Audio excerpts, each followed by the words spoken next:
Bendiciones con todos. Tema 192. Las verdades de la palabra de Dios. Hoy, el pago del tributo del templo. Utilizamos Mateo capítulo 17, versículo del 24 al 27, que dice lo siguiente.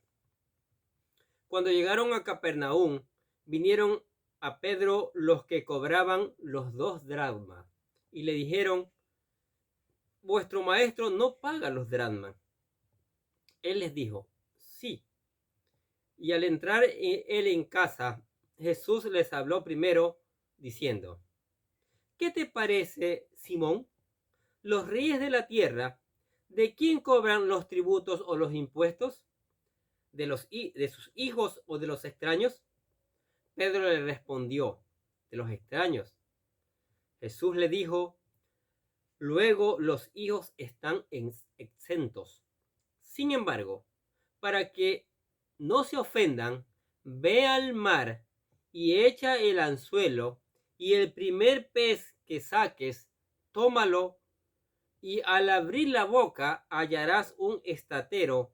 Tómalo y dáselo por mí y por ti. ¡Qué maravilla! Finalizamos este capítulo 17 del Evangelio según San Mateo con este episodio de pago del tributo del templo, evento que es narrado únicamente por Mateo y no aparece en los otros evangelios. Con este acontecimiento termina este capítulo que en su inicio nos presentó la transfiguración de nuestro Señor Jesucristo, y ahora lo encontramos en Capernaum, donde los cobradores de impuestos le cobraban los 2 dracmas, que eran el tributo anual que todo judío mayor de 20 años pagaba al templo. Muchos estudiosos de la Biblia no creen que este acontecimiento haya ocurrido porque les parece amoral que Jesús usara sus poderes milagrosos para beneficiarse. Pero como vamos a ver, no es así, ya que este hermoso episodio trae una gran enseñanza para nosotros, y desde el momento que aparece registrado en este evangelio se convierte en la palabra de Dios, y toda escritura es inspirada por él. Después de un tiempo de retiro, nuestro Señor Jesús regresó a Capernaum, y es allí donde los que cobraban los tributos del templo se le acercaron a Pedro para que pagara los 2 dracmas. Es curioso que este relato solo aparezca en Mateo, y algunos opinan que por el hecho de haber sido un publicano, es decir, un cobrador de impuestos, esta historia debió haber quedado grabada en su mente, y por ello decidió incluirla en la narración bíblica. Los cobradores del templo no se atrevieron a ir directamente donde Jesús, sino que se lo mandaron a decir a través de Pedro. Pero, ¿qué eran exactamente los 2 dracmas? Realmente los 2 dracmas no eran un impuesto, sino un tributo que se daba al templo judío, y en el texto griego la palabra que se usa es didrachmon, que literalmente podría traducirse como 2 dracmas. Evaluemos un poco más de qué se trata todo esto. En primer lugar, en tiempo de Jesús existían los impuestos que eran cobrados por los romanos a los pueblos que conquistaban, e iban directamente al tesoro de ellos. Aparte de eso estaban los tributos que se pagaba al templo con el fin de contribuir al templo y los sacerdotes que allí trabajaban. Este tributo había sido establecido en los tiempos de Moisés. Escuche lo que dice Éxodo capítulo 30, versículo 13. Esto dará todo aquel que sea contado, medio ciclo, conforme al ciclo del santuario. El ciclo es de 20 geras.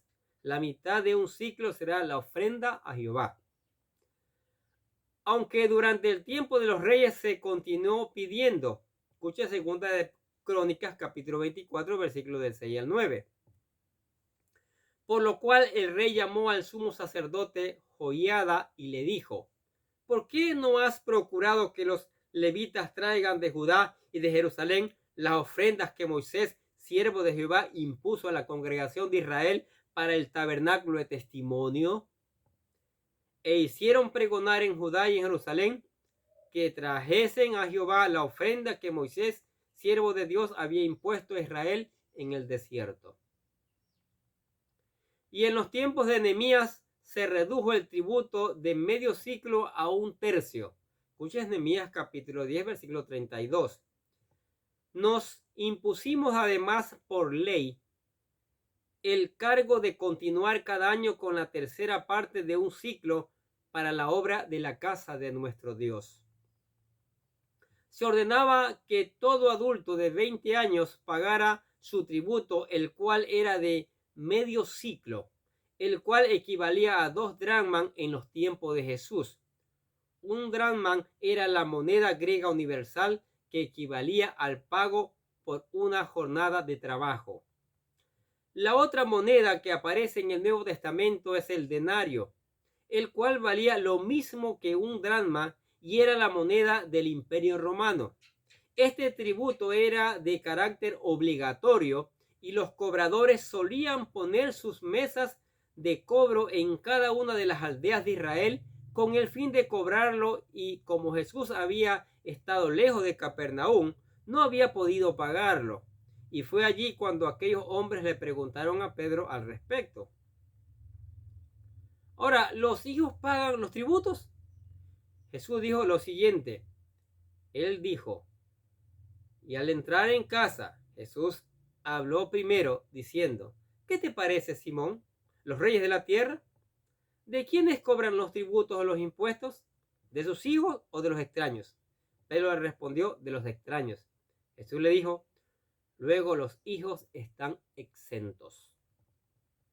Ante la pregunta de los cobradores de los tributos, Pedro regresó a la casa a buscar a Jesús con el fin de contarle lo que había pasado. Pero como Jesús era omnisciente, le preguntó a Pedro, ¿qué te parece, Simón? ¿Qué te parece esto de los impuestos? Siempre que una nación conquistaba a otra, debía ser sometida y le imponían un pago de impuestos, y solo los ciudadanos de la nación conquistada tenían que pagar. Jesús era el verdadero Hijo de Dios y como tal no tenía por qué estar pagando estos tributos. Sin embargo, en lugar de negarse, nos sorprende sometiéndose a las autoridades del templo, ya que también había venido a esta tierra para obedecer la ley de Dios. Y este tributo era ordenado en el libro de Éxodo, como ya vimos. También no olvidemos que algunos líderes religiosos buscaban ocasión de acusarle en algún punto de la ley con el fin de desacreditarlo, y es obvio que nuestro Señor Jesús no lo iba a permitir.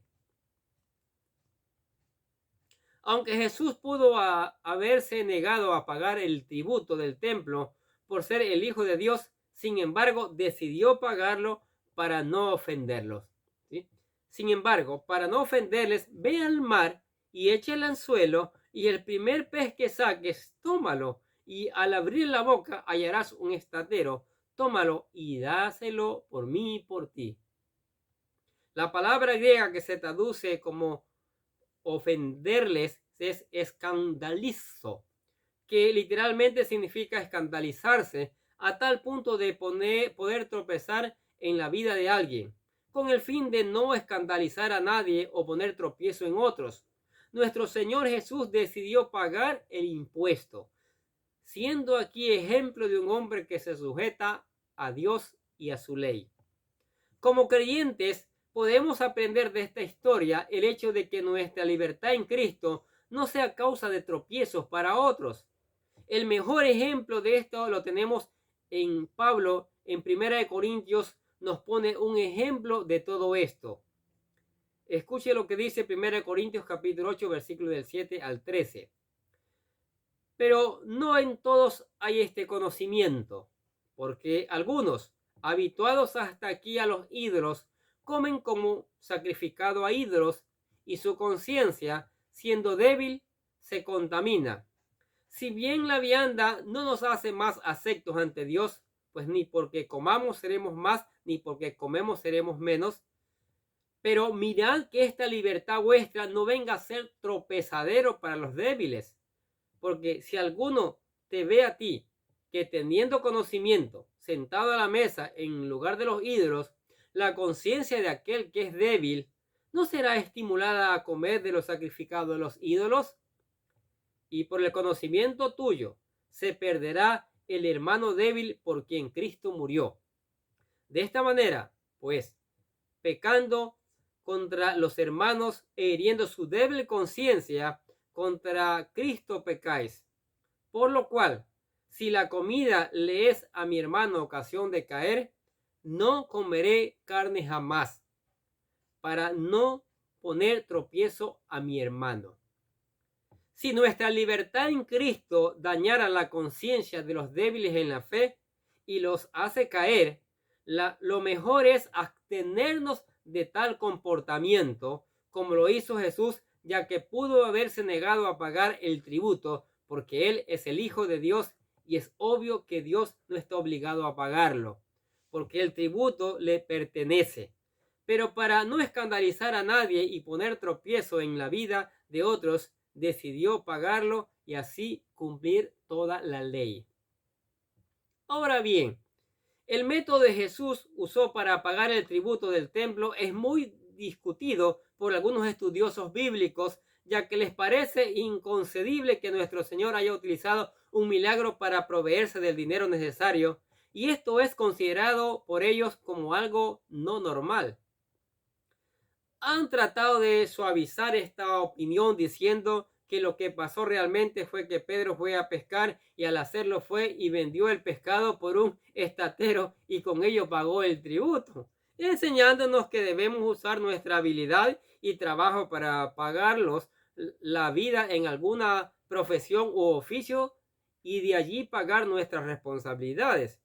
Pero lo cierto es que el texto no dice esto, por lo que es un error concluir de esta manera. No obstante, nosotros pensamos que no es así, ya que la razón de no poner tropiezo en la vida de otros es la principal enseñanza de este texto y no tanto usar los poderes milagrosos para lucrarse. Aquel día Pedro fue a pescar y el primer pez que sacó de su boca había un estatero, una moneda, el cual equivalía a 4 dracmas y con él pagó el tributo de él y del Señor Jesucristo. Qué tremendo, ¿no es cierto? Los milagros del Señor, el poder, aquí podemos ver el poder del Señor. No tratar de especular la palabra de Dios, que si fue así, que utilizó sus poderes para... No. El poder que tiene el Señor Jesucristo para obrar aún en el pagar de sus impuestos, siendo de testimonio al mundo de que Él es el Dios verdadero y a Él hay que buscar de todo corazón. Amén. Padre, te damos gracias por la verdad de tu palabra, por tus bendiciones, por tu misericordia, Señor. Te alabamos y glorificamos tu nombre en el nombre de Jesús. Y bendecimos a las personas que están escuchando la palabra de Dios. Los bendecimos en el nombre del Señor Jesucristo. Que la gracia se derrame abundante en cada uno de nosotros. Y no se olvide, suscríbase al canal. Gracias. Que tenga un excelente día. Muchas bendiciones.